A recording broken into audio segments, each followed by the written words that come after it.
historia, en la parte tanto árabe como ya cristiana, la parte de Villaverde Bajo era un lugar de campo, lo que se llamaba la Salmedina árabe, que era la parte del campo. Pero más tarde, cuando los cristianos colonizan Madrid, sí que encontramos que en la parte donde debería estar la villa romana se crea una pequeña iglesia llamada del Vado de Santiago, en la parte del Vado de Santiago, en unos territorios que son cedidos, los de Villaverde Bajo, a Santiago el Verde. De ahí puede venir el nombre de Villaverde, de la transición de Santiago el Verde y del Vado Verde a Villaverde. Aunque eso no está del todo estudiado ni correcto, puede ser una de las explicaciones del nombre del barrio.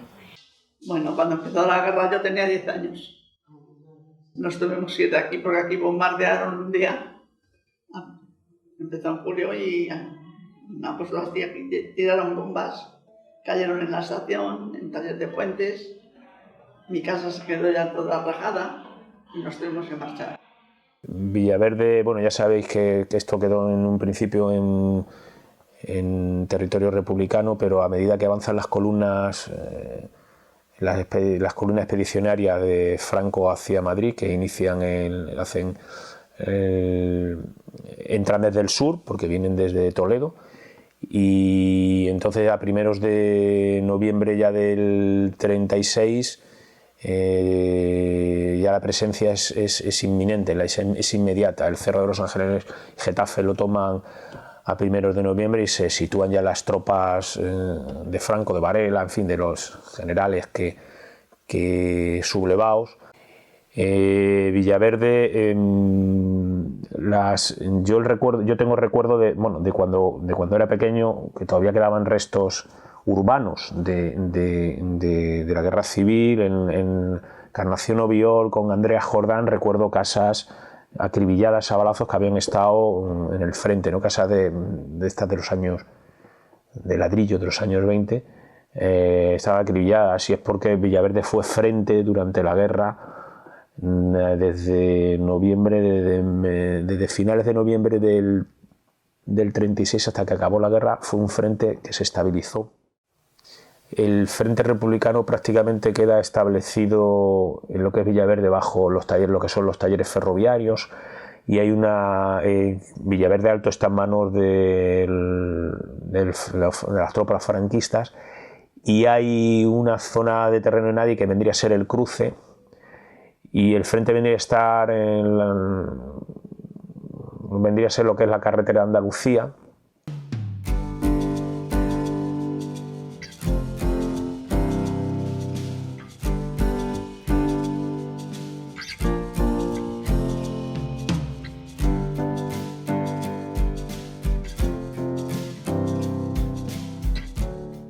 Cuando yo era del barrio, ya te digo, eran todo trincheras y fortines. Aquí había unas 12 o 15 casas, había. Abajo de las villas había más, había allí 2 o 3 chalés, pero que allí no habitaba nadie entonces, ¿no? Allí no había 2 o 3 chalés y algunas casas más. Problema, el agua. El agua que no había llegado todavía, el agua llegaba a los cuarteles, por la carretera de Andalucía llegaba el agua para ellos. Entonces no teníamos agua en las casas, teníamos que ir a la fuente a buscarla.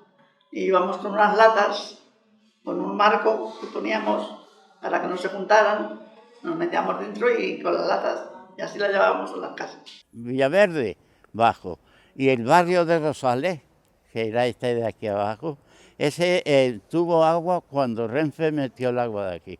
Pero la copa, que entonces venía el agua a la copa directamente, la copa tenía unos flotadores que casi siempre estaban, me acuerdo que el compañero que la arreglaba siempre estaba ahí arriba. Se derramaba el agua. Entonces, ¿qué pasaba? Pues justo donde está el Colegio de Europa, esa calle, esa bajada, esa era el arroyo que se llevaba el agua hacia las vacas y los animales que había. Y eso lo aprovechaban las mujeres para lavar la ropa. Había 3 o 4 fuentes en el barrio. Y a la estación del ferrocarril había una fuente y también bajábamos allí por agua. Entonces, en el colegio de Doña Teresa, una vez que salíamos, me dice mi madre: mira, hija, cuando vengas del colegio tienes que mirar lo que es la tenaja y si hace falta agua, hay que ir a por agua. Ahí en Marconi, todas las muchachas jóvenes de aquí del barrio trabajaban en Marconi y la mayoría de ellas estaban 4 o 5, porque no se podía, las mujeres casadas no podían trabajar, lo prohibía el asesino de Franco. Entraban ahí, estaban 4 o 5 años, ganaban para bien comprar la casita o que el padre hiciera la casita y se casaban y se tenían que salir ahí. Que aquí no había váter, entonces teníamos que ir a las trincheras que había de cuando estuvo la guerra, pues aquí íbamos a hacer la deposición. Las mujeres venían con sus 2 cubos, con un aparato que se inventaron de madera para que no se derramara mucho el agua caliente, y mientras que estaba la máquina haciendo maniobras para ir descargando el material, animales, mayormente animales, pues las mujeres aprovechaban y el agua. Y el agua en sí, para el barrio, llegó cuando se inauguró el taller, el congreso ferroviario, fue cuando consiguieron meter el agua desde la estación de Cerro Negro. Muchos gallegos, andaluces, extremeños. Vamos, la Torre de Babel. Esto era un barrio, pero era barrio obrero, había nada más que mucha gente de la parte de Toledo, de Urda, sobre todo de Urda, que la gente decía: ¿de dónde eres? No, ¿cómo era el dicho aquel, Juan? De Urda y sin trabajo a Villaverde Bajo, decía la gente.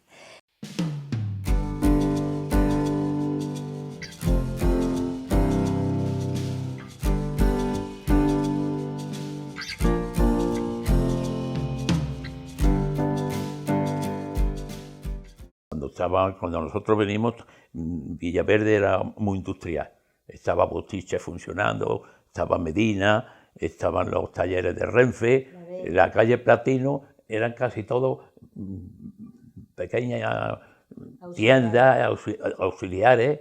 Bueno, Barreiros en esa época que empezamos nosotros estaba en expansión, estaba con un número de trabajadores importante. Creo que en alguna ocasión llegó a tener hasta 14.000 empleados y bueno, pues la situación allí entonces era relativamente buena para lo que se conoce hoy en día, ¿no? A mí me permitió también había dos turnos, incluso en algunas ocasiones 3, y eso me permitió a mí el poder elegir un turno, con lo cual yo podía ir a clases de diseño gráfico, de diseño de interiores, que completé así mi formación. Taller de construcción y reparación buques Bilbao, porque eran de Bilbao ellos. Allá cuando yo entré había 1.200 personas, es decir, entonces, bueno, estaba la Abel, estaba Escalduna, la Abel, la Navarra, estaba Boestisser, estaba Yarros Madrid, estaba la Giral Laporta, estaban todas esas cosas. Luego ya en el 53, 54 vino Barreiros. Las nuevas factorías de la Estándar Eléctrica para material telefónico reciben a su excelencia el jefe del Estado, que llega acompañado de varios ministros. El presidente de la empresa ofrece al Generalísimo y personalidades un amplio informe de la organización de estas instalaciones enclavadas en el término de Villaverde. Los diversos modelos de teléfono se fabrican en las naves que el caudillo recorre ahora, también dedicadas a la producción de centrales telefónicas automáticas.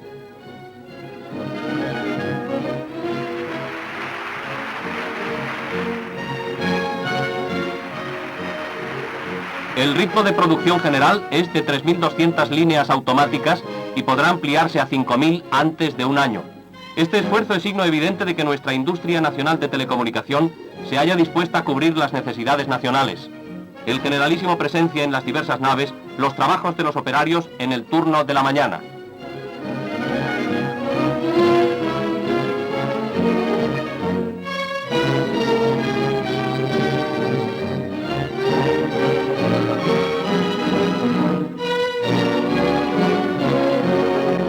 Finalizada la visita inaugural, Franco abandona la factoría entre los aplausos de los productores. La situación laboral de la fábrica pues, era completamente distinta a la que pueda ser hoy.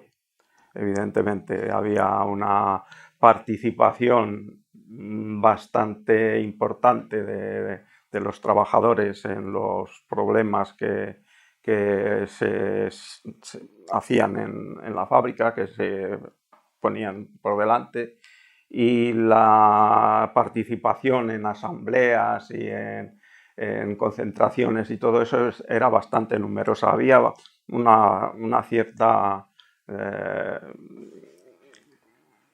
posibilidades de influir en las decisiones que tomaba los representantes sindicales, como podían ser el tratamiento de algún problema grave en asamblea.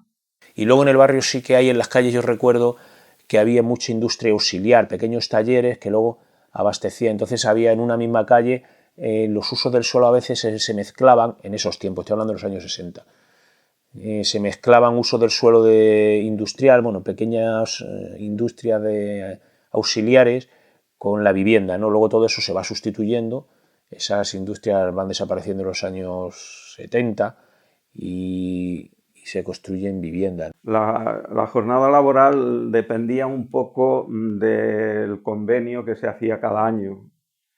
Había unas horas que se establecían para todo el año de trabajo y luego esas horas se repartían a lo largo del año en función de las fiestas o de los puentes que se tuviera. Pero vamos, normalmente alrededor de las 7 menos cuarto o así se entraba y se salía a las 3. Aquí en Villaverde, cuando salían los obreros de trabajar, tocaba un pito que era a las 12 y les daban una hora para comer. Entonces salían de aquí de la Naval, salían de Hortalduna, de la Ver, de todo eso, de Tafesa, y entonces eso parecía una fila de hormigas, todos iban a comer a la casa y luego después volvían otra vez corriendo a trabajar. Le daban una hora para comer y en la hora tenían que ir a la casa, comer e irse para el trabajo. Entonces eso también rápidamente sabías cuando llegaba el marido o el hermano o lo que sea, porque el pito lo tocaba y eso corriendo tenían que ir a la comida. No hay ninguna ya industria allí. Había carpintería, había cerrajería.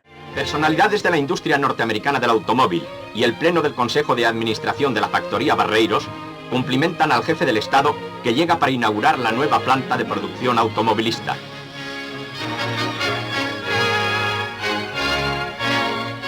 Una caravana de 100 nuevos modelos construidos en la factoría dan escolta al Generalísimo, que hace un recorrido de 14 kilómetros por el interior de la fábrica. Esta ocupa una extensión de 500.000 de metros cuadrados y comenzó sus actividades en 1951. Hoy cuenta con 25.000 productores y acaba de lanzar la primera serie de 2 nuevos modelos, europeo y norteamericano. Acompañan al Generalísimo el ministro de Industria y el presidente de la empresa, don Eduardo Barreiros. En las nuevas plantas de fabricación contemplan los visitantes la última fase de los tratamientos técnicos y galvánicos a que son sometidos estos automóviles.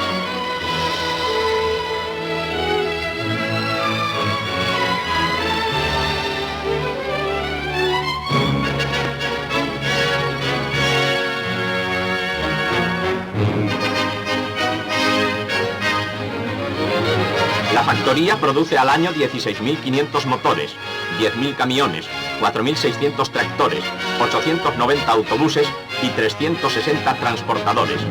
Actualmente esta fábrica exporta a 25 países y más de 2.500 empresas auxiliares colaboran con la gran firma industrial española que se ha colocado entre las primeras de Europa.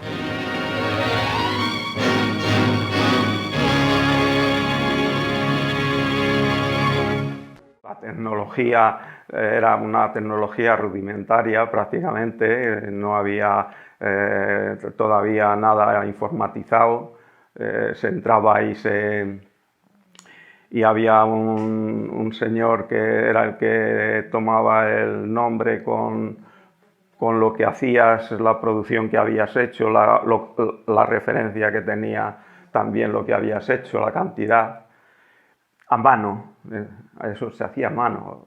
Entonces ya después, cuando fue introduciendo la informática, lógicamente empezó a cambiar todo eso de una forma vertiginosa, ¿no? En pocos años pasó de escribir a mano todos esos boletines a informatizarse.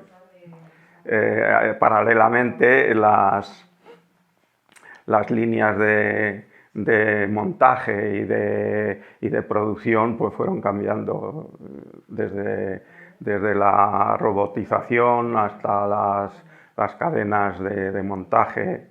Fue un salto cuantitativo espectacular. Eso hizo que, bueno, como es lógico, el número de trabajadores empezara a disminuir también.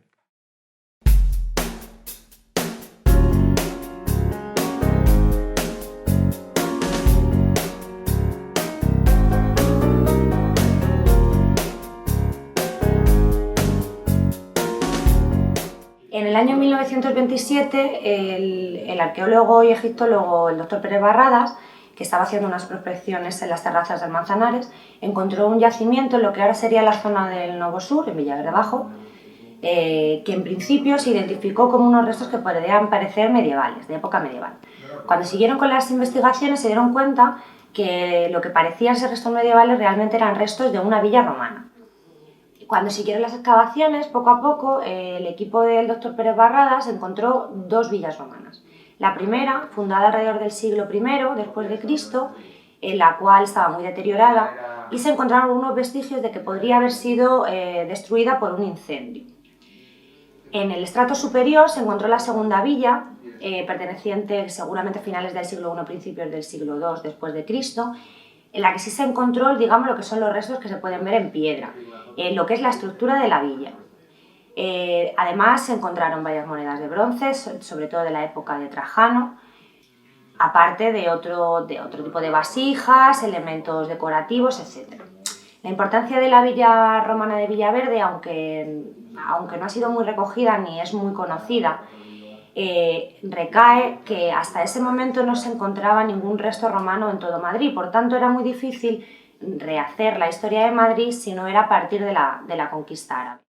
Luego teníamos pocos medios de comunicación porque la estación no era ni lo que hay ahora, los trenes no venían, la cercanía no existía, había pocos autobuses, los autobuses, como ahora hay una línea de 2 o 3 autobuses, antes teníamos que coger, entraban muy cerca de la calle Platino donde nosotros vivíamos, que se llamaba La Deva, que llegaba desde aquí a La Beata, a Madrid, nada más llegaba al centro, ¿no?, de Madrid, llegaba a La Beata y de ahí teníamos que coger ya metros y otras cosas, Legazpi. Teníamos La Deva, una empresa de transporte que tenía me parece que tenía 2 autocares pequeños, como los de aquellos años, que salía de donde estaba ahora estaba el hospital, donde estaba ahora el Reina Sofía. De allí salía, teníamos que tener mucho cuidado porque a las 10 de la noche venía la última Deva. Si había llovido en donde está Mediamar, caía una tormenta por aquí y entonces nos quedábamos, la gente de Villaverde Bajo, nos quedábamos aislados en la carretera. No había autobuses y todas otras cosas. En el 47 aquí había un tren que venía de Madrid cada hora, que le llamábamos el tranvía, con 2 coches. El último que salía de Madrid era a las 10 menos cuarto, si le perdías tenías que venirlo andando cuando éramos jóvenes, porque no había dinero para venir en taxis ni nada. Y había un tren que se llamaba Marconi, pero se iba a Marconi, que en Marconi había 1000 y pico de obreros. A las 6 en punto salía de aquí el tren, a Tocha, directamente. Y en la Catalina, en Santa Catalina, había una parada, que era más bien de los trenes de Renfe. Íbamos a Madrid, tenía que hacer su compra y eso, y a las 9 el último tren de Toledo se cogía y hasta Villaverde Bajo.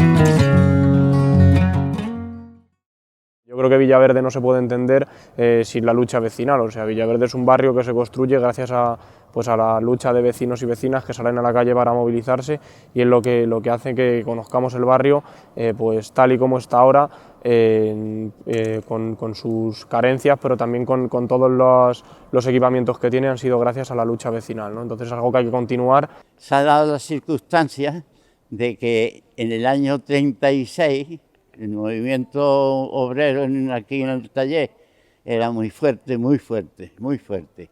Aquí mismo tiraron 2 bombas y murieron 2 compañeros nuestros, porque aquí teníamos, aquí a espaldas mías, teníamos un refugio. La lucha vecinal, la lucha obrera, las primeras luchas las tuvo Talleres Euskalduna en el año 56, 57, fuertes así, despidieron a varios otros tuvieron que ir por ahí porque eran lo que había entonces, que no había lo que hay ahora, entonces no había más que una cosa.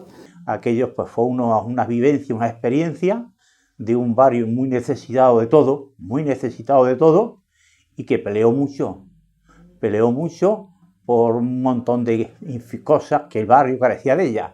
Ni colegios, ni institutos, ni guarderías, ni transportes públicos, en fin, un desastre. Todo lo que ha pasado en el barrio ha sido a fuerza de pelear la gente y de tener, pues eso, mucha manifestación y mucho jaleo en la calle. Luego ya eso se tranquilizó un poco, pero antes había que pelear para que te pusieran un centro de salud, cualquier cosa. En el año 83, 84, 85 había 22.000 puestos de trabajo. Aquí lo que es Villaverde Alto y Villaverde Bajo. Entonces, pues bueno, como había muchos trabajadores, pues había muchas luchas por eso, por el agua, por el otro, por la carretera. Tú sabes que la carretera esta que hay ahora no estaba, era la carretera vieja, no venían aquí autobuses, venía la DEVA, había que cruzar, un día mataron un matrimonio, hubo protestas, hicieron un puente que se llamaba el Puente del Bocadillo ahí en el cruce.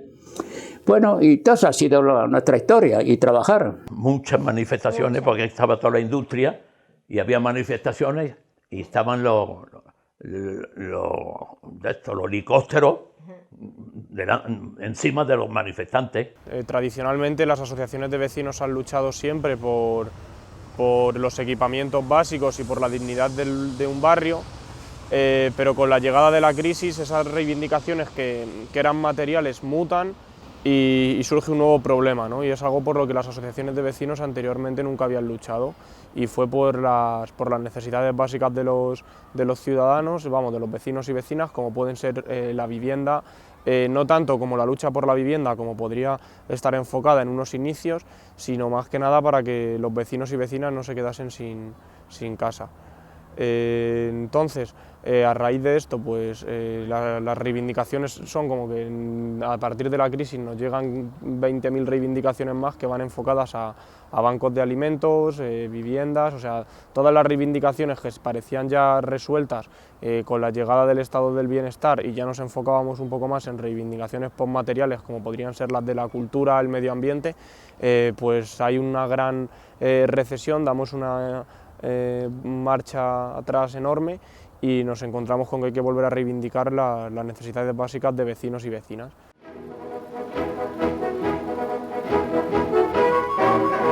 Recibe cariñosas manifestaciones de simpatía cuando llega al sector vecinal de Villaverde, cuyo colegio tiene capacidad para 480 alumnos.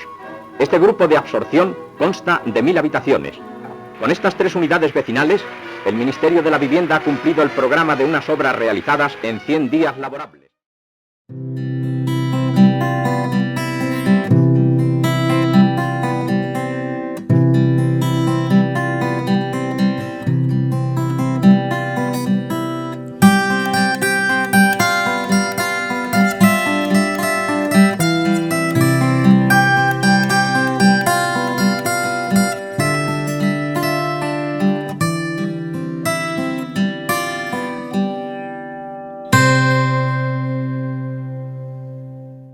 La desaparición de esas chabolas, la asociación de vecinos fue el aspecto más importante para ello, y además influimos teniendo nuestros propios arquitectos, que ahora nos parece una cosa pues como muy lejana, sino que incluso los arquitectos que diseñaron esas casas fueron arquitectos de la Asociación de Vecinos. Y ya un día pues, le pregunto, María del Mar, esto no puede ser. Si tú andas por San Cristóbal, que ya las calles estaban un poco asfaltadas, ¿por qué llenas de barro? Papá, ¿qué quieres que te diga? Vienen llenos de barro porque las otras compañeras y yo vamos a esas chabolas que había a la entrada del barrio, a la derecha, lo que es el parque, y hay unas chabolas de gitanos, y entonces nos dicen, por favor, que si podemos enseñarle a leer, porque ellos quieren sacar el carnet para conducir, para vender sus productos, ¿no? Pero no sabían y claro, no podían sacar el carnet. Entonces, pues varias compañeras y ellas se prestaron a ello y la verdad, para mí con el tiempo fue un orgullo y una satisfacción de que la niña, la edad que tenía ella, fuera responsable y hiciesen esto. En los terrenos de Villaverde, a 9 kilómetros de Madrid, y mientras se realizaban las excavaciones de una factoría, fueron descubiertos los restos de un elefante prehistórico. Don Pedro Cruz Irigay, enamorado de los estudios arqueológicos, dirigió las excavaciones a 7 metros de profundidad sobre el nivel primitivo de la parcela. Los restos del gigantesco proboscideo fueron convenientemente preparados con ventajes de escayola. El cráneo fue tratado con silicato sódico antes de ser escayolado y protegido con almohadillado de viruta para que no sufriera desperfectos en el transporte.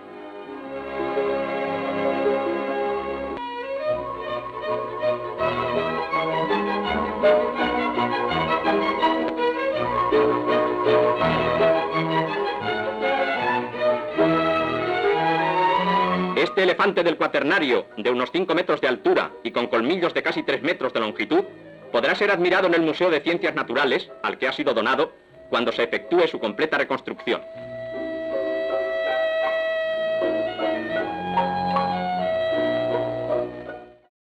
Aparece la droga y entonces pues de la asociación el amigo Roca cree conveniente que alguien vaya de allí a Orcasita.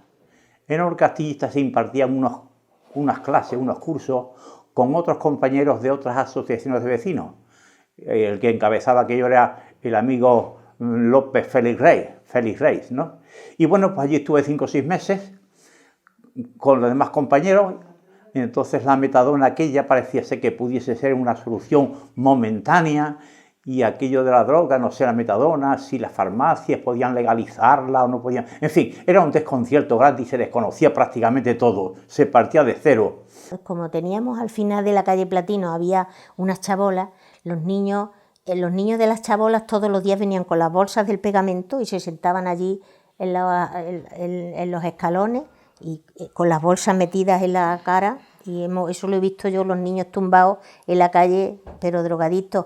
¿Cómo aparece la droga? Bueno, pues aparece de pronto, ahí no se sabe muy bien, pero antes no había droga, aparece y es demoledor, porque muere muchísimo. Conozco muchísima gente de mi generación que se quedó por el camino, ¿no? Pues no lo sé, la droga, porque yo no sabía nada de droga, y iba por la calle y le dio uno que le daba achí y yo me creía que le estaba pidiendo una cachí.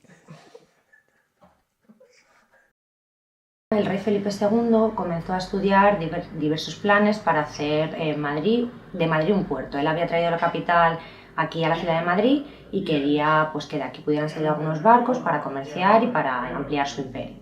Estudió varios ríos y al final, bueno, los planes no siguieron como él querría y empezó a estudiar el Manzanares como posible río navegable. Así empezaron los primeros proyectos para navegar este río. Durante la época de Felipe II y sus descendientes no se llevó a cabo ningún proyecto y sería el rey Carlos III el que empezaría a proyectarlo. Se inyectó una cantidad bastante fuerte de dinero para empezar a hacer lo que sería el Real Canal del Manzanares, que llevaría desde la Puerta Toledo, donde cogería el agua, hasta el Jarama, donde desembocaría los barcos que pudieran navegar. El proyecto comenzó, como ya digo, con Carlos III, siguió con su hijo, pero con la invasión francesa las obras que estaban bastante avanzadas se destruyeron. No en su mayoría, pero sí una gran parte. Cuando se restableció la dinastía de los Borbones con Fernando VII, se intentó seguir con el proyecto, pero el proyecto finalmente no siguió adelante, sobre todo porque en 1851 se inauguró la línea ferroviaria que uniría Madrid con Aranjuez. Las obras del ferrocarril, que sería el tercero de España, primero uno en Cuba, luego el de Barcelona-Mataró y este sería el tercero, pasaban por el mismo lugar que el Real Canal del Manzanares. Por tanto, se dio más prioridad al ferrocarril que a la navegación de este río.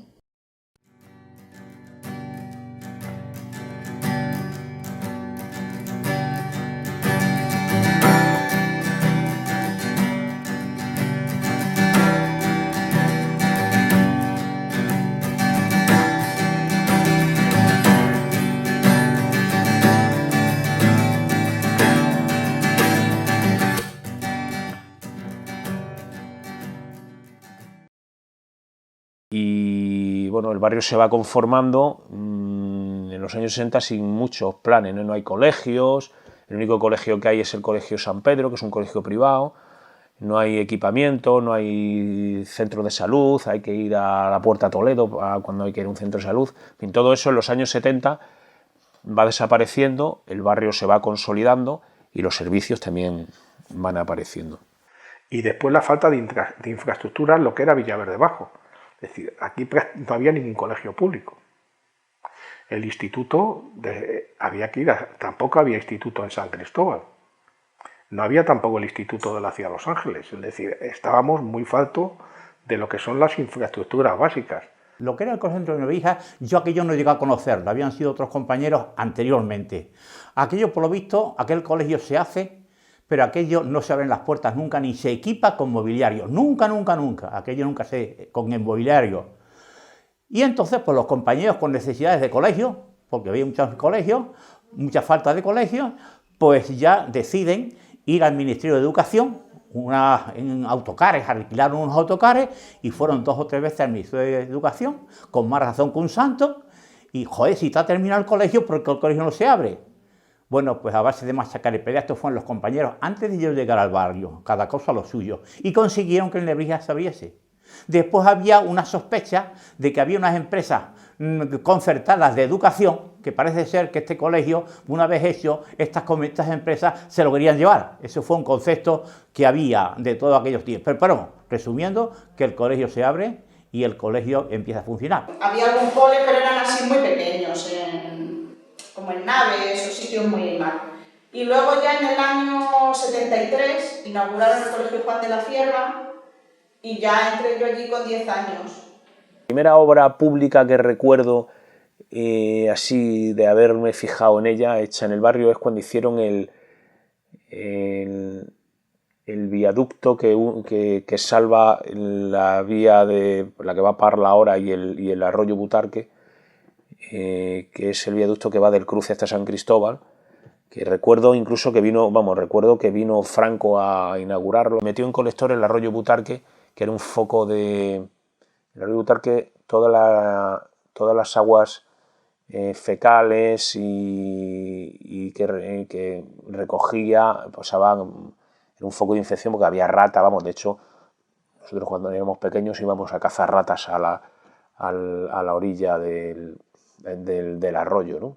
Y recuerdo la visita de Tierno Galván, que vino al barrio de Roquieta y salieron toda la gente, las mujeres y todos con botas de goma a recibirle para que vieran, y dijeron, mira, si estamos y tal. Y eso sí tengo yo eso en la memoria, ¿no?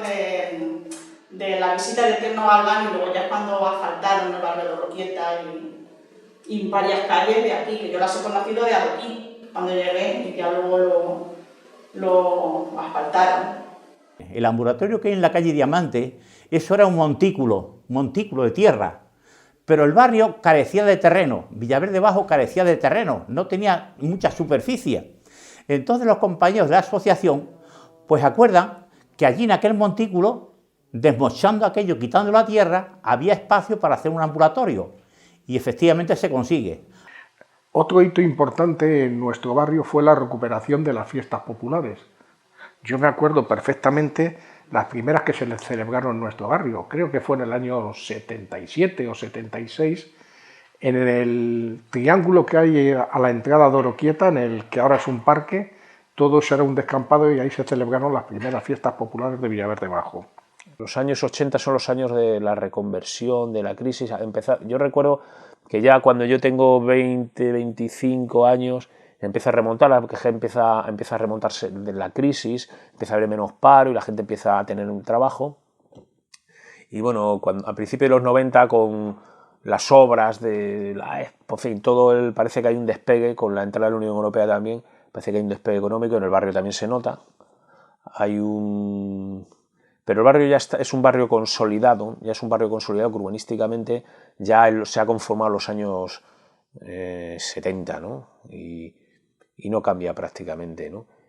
El plan 18.000, que al poco tiempo ya nos mandaron toda la documentación y todo, y lo que se iba a hacer, los equipamientos que se iban a hacer, que cada uno de nosotros, cada asociación, llevábamos un programa, cada uno con lo que el barrio necesitaba, y la unidad pues llevaba el programa de todo lo que se hizo. Lo primero que se hizo fue la Avenida Andalucía, la ampliación de la Avenida Andalucía, y después el Villaverde Vallecas, después se hizo, te hablo de Villaverde abajo, y después se hizo el centro de pisos tutelados y centro de mayores. Después se hizo también ya, y esto fue mucho más tarde, el centro cultural de Villaverde. Luego ya fue cuando hicimos... dentro del plan 18.000 también. Claro, luego fue ya cuando hicimos lo de la piscina, que fue más tarde, lo del centro de música y danza. Sí, en el Espinillo se hizo la piscina, el conservatorio profesional de música y danza, y el otro polideportivo que hay en la parte de abajo. El Espinillo. Se hizo el colegio, que no había el colegio de secundaria también. Sí, sí. Entonces estaba de presidente de la Comunidad de Madrid don Alberto Luis Gallardón, estaba el de presidente, y tuvo la gentileza, la valentía, por aquellos tiempos que era y venir a Villaverde Bajo. Antes pasó unas circulares por las asociaciones para una entrevista con todas las asociaciones, para que cada asociación planteara pues sus problemas más vitales. Y bueno, es verdad que a partir de aquella fecha empiezan y se consiguen el plan 18.000. El plan 18.000 arranca de allí. Entonces, aquello tiene unos trámites, un mes o mes y medio, tiene unos trámites y aquello se consigue 18.000 millones en 6 años. El movimiento por la dignidad del sur creo que creció, estoy casi convencida, por el gran malestar social que había tanto en el distrito de Villaverde como de Useras y por las grandes diferencias que había con otros distritos de Madrid. Entonces hubo un grupo de gente, digamos, motor, que estuvo como casi 2 años trabajando un documento que en el año 1997, estimó que la deuda histórica, como se decía entonces, que se tenía con los distritos de Villaverde y Usera eran de 182.000 millones. Con este documento en principio se fue a la comunidad no nos hizo mucho caso, eso es cierto, y luego posteriormente, debido a las grandes movilizaciones y a las presiones que hubo, en el 97 también la comunidad ya nos hizo un poco de caso, por decirlo de alguna manera, y se llegaron a acuerdos de invertir en el distrito de Villaverde y Useras 18.000 millones de pesetas. Este presupuesto se gestionaba en 6 años, era desde el 1998 al 2003, y las mismas asociaciones eran las que negociaban, antes de ir a hablar con la administración, las cosas que se iban a hacer. La negociación era siempre de abajo arriba y llegando a acuerdos cuando ya se iba a hablar con la Comunidad de Madrid. Yo creo que fue una época que la gente era bastante más solidaria, de unos distritos con otros, y nosotros precisamente en Villaverde fuimos de los más favorecidos porque en infraestructuras éramos los que estábamos más precarios, por decirlo de alguna manera, ¿no? Cerramos un día, se cerró todos los establecimientos que habían comerciales de Villaverde, se cerraron todos porque no estaban conformes con los problemas que teníamos del tema de Torregrosa y del tema de los molinos. Ahí en los molinos estuvimos casi 5 meses, allí un invierno entero, metidos allí de noche y de día, con campaña, teníamos tienda de campaña y todo eso. Bueno, aquello consiste que hacía falta un montón de guarderías, de colegios, de ambulatorios, de todas aquellas cosas, y entonces empieza aquello, y no sé, hablo concretamente de Villaverde Bajo, pero también es verdad aquí que a los aldeaños, muy cerca de aquí, San Cristóbal, pues también te hacen el Polideportivo Raúl González, el Espinillo, el Conservatorio de Música, en fin, que ya aquello empieza a moverse. Pero empieza a moverse porque este señor viene aquí y dio palabra, y gran parte de lo que dijo se comprometió. Una cosa buena que se ha hecho en Villaverde, la Gran Vía de Villaverde. Me gusta, está bien para que la gente pueda pasear, pero claro, se va estropeando y no lo van arreglando. Entonces está quedando hecho una pena. Pero nosotros, los vecinos, siempre lo que decíamos que ir a Madrid nos costaba 2 billetes. Hasta que tuvimos el metro, en el tren teníamos que ir a Atocha y a Atocha Sol. Con la llegada del metro, que fue una reivindicación también muy fuerte de los vecinos de Villaverde, y nos costó mucho sacársela al Partido Popular, porque algunos dirigentes del Partido Popular llegaron a decir en algunos momentos que mientras ellos que estuviesen no habría nunca metro a Villaverde. Es decir, era el único distrito de Madrid que no tenía metro. Eso fue también otra reivindicación importante. Esto de que la señora Aguirre, que el metro, hombre, no hay quien le quite que en el periodo de ella el metro se hizo en Villaverde Bajo, pero el metro llevaba 20 años ya dando guerra, los compañeros de las asociaciones del Cruce, de San Nicolás, de aquí San Cristóbal de los Ángeles, peleando muchos años, aquello costó muchos disgustos y algunos había que ingresar en el 12 de octubre, porque la policía pegaba balas a discreción, la policía no entendía de nada. Y nosotros nos empeñábamos que aquello tenía que coger el cuerpo. Claro, cortabas en aquellos tiempos la carretera de Andalucía, 8 o 10 minutos, y aquello era impresionante.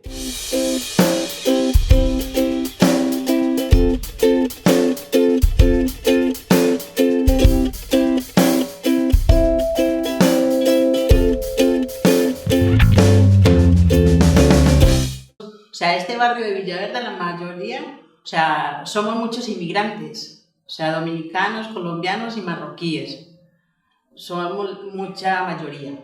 Tener su juventud aquí, bueno, es un poco difícil. Es un poco difícil porque sinceramente aquí lo que es los vicios, las malas amistades, el rollo de lo que es de la calle, de que si quiero meterme en la banda, de que si no, de que, ¿sabes? Nunca me he metido en rollo de banda, pero me han dicho, métete, ven, vamos, que tú vas a ser de la familia, que esto, no.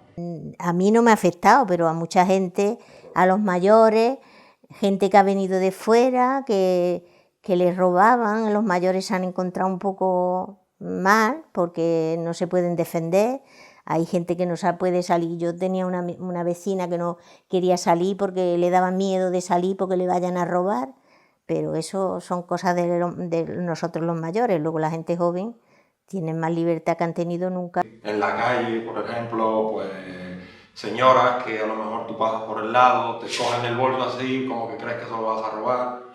Lo que pasa es que uno se tiene que comportar a las reglas de donde llega, hacerse a la vida donde llega y comportarse bien y no tener ningún problema, supongo yo, no sé. En los pisos donde he vivido me ha pasado con los mismos vecinos de decir que nos vayamos a nuestros países, que por qué nos vinimos para por acá, quitarle el trabajo a los españoles y todo esto. Entonces yo les he respondido porque cuando yo llegué en el 93 pues había mucho trabajo y uno le decían, ¿sabes de trabajo? Mira, ve a tal empresa que yo cuidar personas mayores, no. Pues era lo que estaba en furor en ese entonces y no querían. Sin embargo ahora ya todo el mundo quiere apegarse a lo que haya. Entonces en España pues también es desarrollado, habrá racismo, como en otros países, en Alemania, en Francia, donde quiera que vaya hay racismo. Porque incluso en el mismo República Dominicana hay racismo. Imposible, puedo decir, pero con los haitianos, el dominicano no quiere saber de haitiano, ¿sabes? Sinceramente, somos racistas también. Entonces al igual que un español, al igual que un americano, siempre existe ese toque de, ¿sabes?, de indiferencia, pero igual somos seres humanos, digo yo. Pero, por ejemplo, antes esto era más como un pueblo que se conocía mucho la gente y todo eso fuera. Ahora ya no conoces a muy poca gente, porque ha venido muchísima gente de fuera y los jóvenes de mi edad se han ido yendo. Pues echar de menos una biblioteca, por ejemplo, para niños y grandes.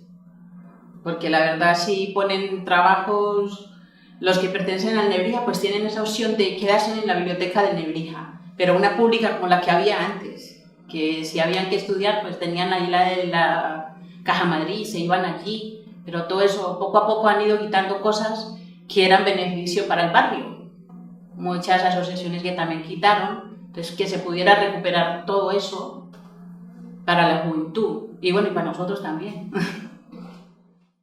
El tren que unía Aranjuez con Madrid se inauguró en 1851 y en el primer viaje que realizaron, que serían unos 54 minutos, que era un gran hito para la época, irían varios dignatarios del gobierno y la familia real, con Isabel II como reina de España.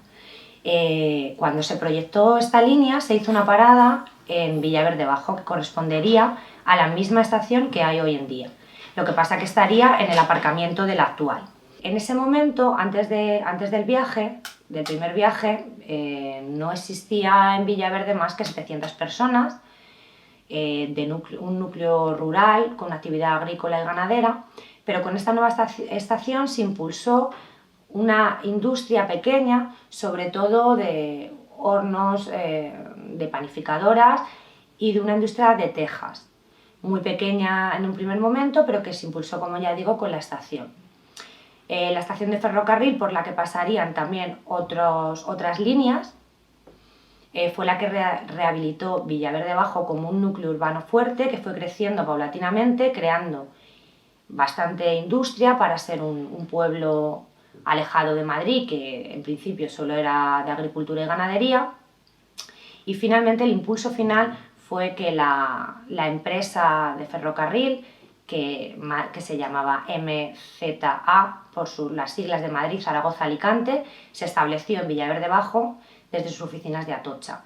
Por tanto, todo el núcleo industrial empezó alrededor de la estación de Villaverde Bajo, con las personas que empezaron a trabajar en esta compañía y la importancia que tenía en su momento.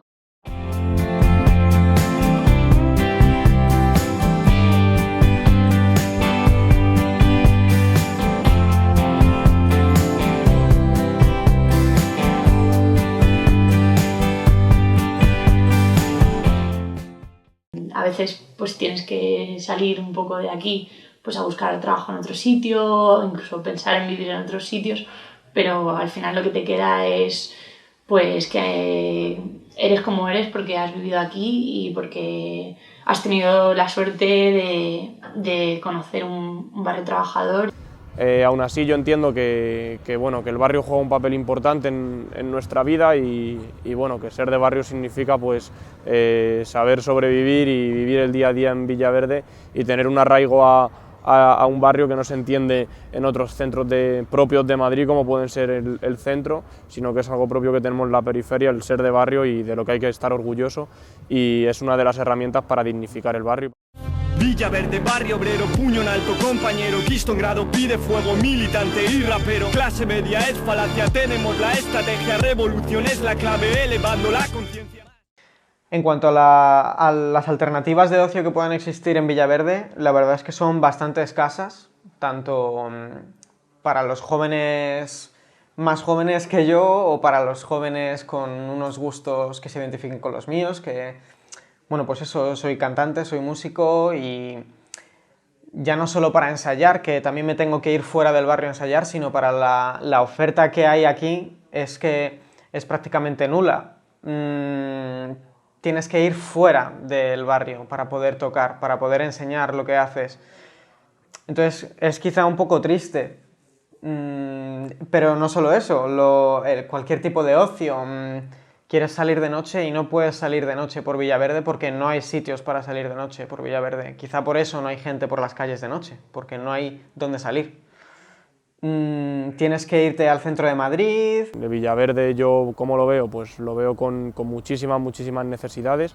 Un barrio muy perjudicado que, bueno, que como se cuentan los datos, pues con las tasas de paro más elevadas de Madrid, demandas de bibliotecas, residencias, institutos, de todo tipo, y que, bueno, que lo que hacen es que la juventud no tengamos ningún tipo de alternativa de ocio y cultural y tengamos que irnos a Madrid. Esto se suma además a que en Villaverde Bajo no hay ningún instituto y entonces como que bueno, pues los espacios de socialización de la juventud no se dan en el propio barrio de Villaverde Bajo, sino que tenemos que ir al Espinillo, que es donde nos juntamos o nos juntábamos la gente que estudiamos en el instituto, y en otras tantas ocasiones pues tenemos que irnos a Madrid, haciendo que el barrio quede un poco desierto por parte de la juventud.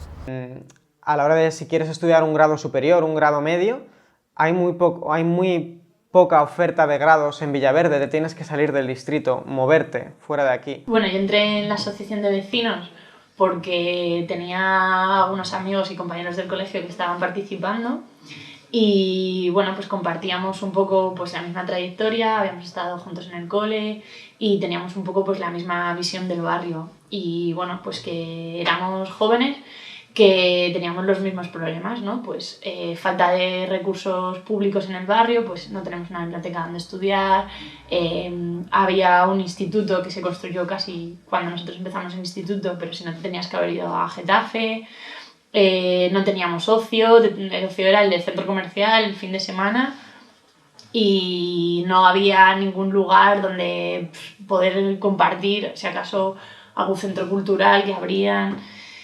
Parece que para poder pasártelo bien en Villaverde tienes que salir de Villaverde, tienes que ir fuera de Villaverde.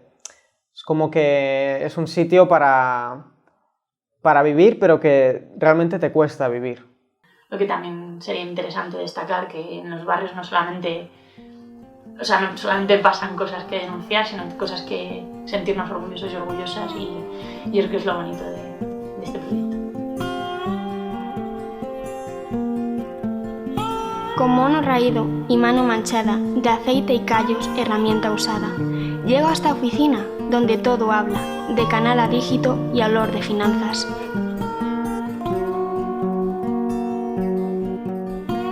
Solo sé de trenes, señal apagada, factor con silbato y el tren que no avanza. Vengo de entre trenes, vengo de entre grava, andenes de noche, señales que hablan.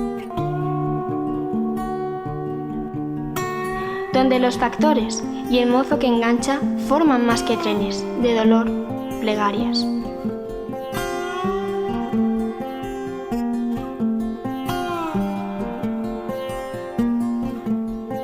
Vengo de estaciones donde se trabaja pensando en la vida de quienes viajan. Me siento un extraño, como si esta casa, al faltarme el sol, fuera mi mortaja. No piso traviesas, ni piso la escarcha, y el viento entre topes no me dice nada.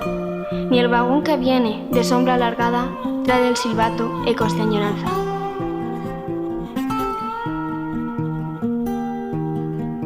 Creo que traiciono, que engaño a mi casta, que es tener al sol la espalda agachada.